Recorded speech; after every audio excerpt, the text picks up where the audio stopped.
आपको क्या लगता है कि आप बिना संघर्ष किए ही इंसान से महान इंसान बन जाएंगे? कभी नहीं। ये बात ठीक वैसे ही है जैसे जीने के लिए इंसान को ऑक्सीजन की जरूरत होती है, वो ऑक्सीजन के बिना जी नहीं सकता। वैसे ही इंसान, साधारण इंसान बिना संघर्ष के एक महान इंसान नहीं बन सकता। संघर्ष वो चीज है जो एक पत्थर को भगवान की मूर्ति बनाती है। संघर्ष वो चीज है, एक खेत से हम फसल उगाते हैं। इन सब चीजों के बीच में जो समय इन्वेस्ट करते हैं, जो हम चीजें इन्वेस्ट करते हैं, वो संघर्ष है। आपको किसी भी फील्ड में सक्सेसफुल होना है तो आपको संघर्ष करना पड़ेगा। आज आप किसी भी सक्सेसफुल इंसान को ले लीजिए, चाहे वो किसी भी फील्ड का हो, चाहे वो टाटा, अंबानी, अडानी, चाहे धोनी या विराट हो, मेसी या रोनाल्डो हो, चाहे संदीप महेश्वरी हो या खान सर हो। आज जो ये लोग इतने सक्सेसफुल हैं और इतने मशहूर हैं, कहीं ना कहीं इन लोगों ने भी बहुत संघर्ष किया है। लोग सिर्फ प्रेजेंट देखते हैं, लेकिन इन सब का पास्ट वही था जो एक पुअर और मिडिल क्लास लोगों का होता है। आज जो लोग यहाँ तक पहुँचे हैं, इससे पहले इन लोगों ने भी बहुत संघर्ष किया है।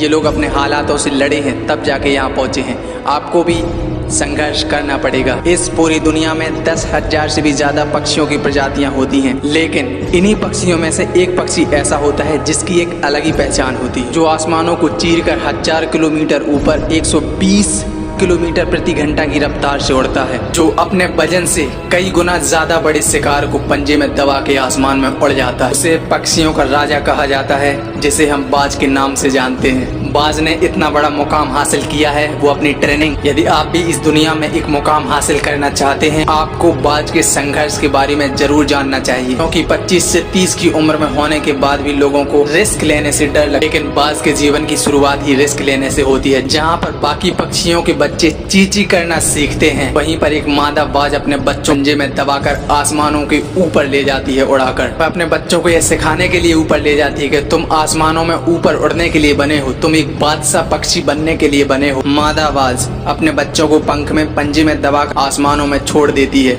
वहाँ से वो चूजा जमीन की तरफ गिरने लगता है। यहीं से शुरू होती है बाज के रिस्क की ट्रेनिंग। वो ऊपर से तेजी से जमीन की तरफ गिरने लगता है, धीरे धीरे उसके पंख खुलने लगते हैं, लेकिन जब वो जमीन से कुछ ही ऊपर रहता है, तब ऐसा लगता है कि उसका जीवन कुछ ही सेकंड में समाप्त होने वाला है। अचानक से एक पंजा उसे जकड़ता है, फिर से ऊपर आसमानों में लेके उड़ जाता है। वो होती है उसकी माँ। और उसकी ये ट्रेनिंग तब तक चलती रहती है जब तक वो ठीक से उड़ना नहीं सीख जाता। इतनी खतरनाक ट्रेनिंग होने के बाद इस दुनिया को एक बाज पक्षी राजा मिलता है।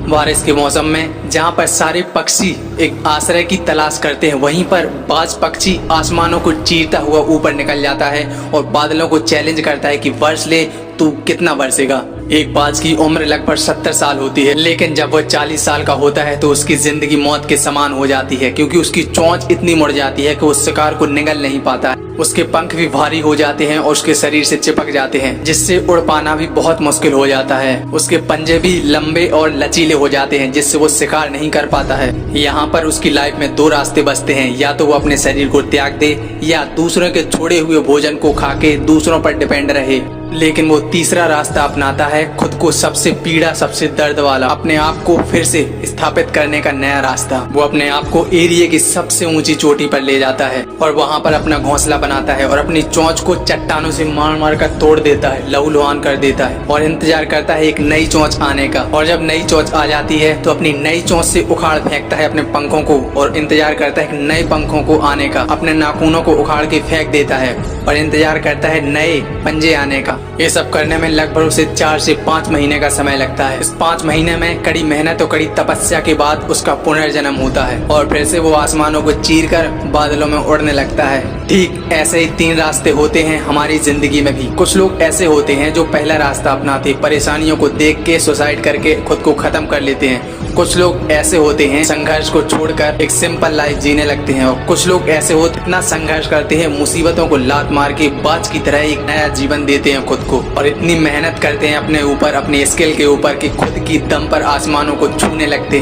10,000 पक्षियों में से आखिर बाज ही राजा क्यों कहलाता है? क्योंकि उसने खतरनाक ट्रेनिंग ली होती है, वो रिस्क लेता है, आसमानों को चीरकर बादलों में उड़ता है, तब जाके पक्षियों का राजा कहलाता है बाज। आप अपने आप को इतना ट्रेंड कर लो कि लोग आपके बारे में सोचकर लोगों को पसीना आ जाए, तभी जाके आप अपने फील्ड के बादशाह कहलाएंगे। सफलता का कोई शॉर्टकट नहीं होता। यदि आपको इंसान से महान इंसान बनना है तो आपको संघर्ष करना पड़ेगा, हालातों से लड़ना पड़ेगा। आपके भी सपने पूरे होंगे, आप भी सक्सेसफुल जरूर होंगे। चलिए मिलते हैं अगले वीडियो में, तब तक के लिए जय हिंद, जय भारत।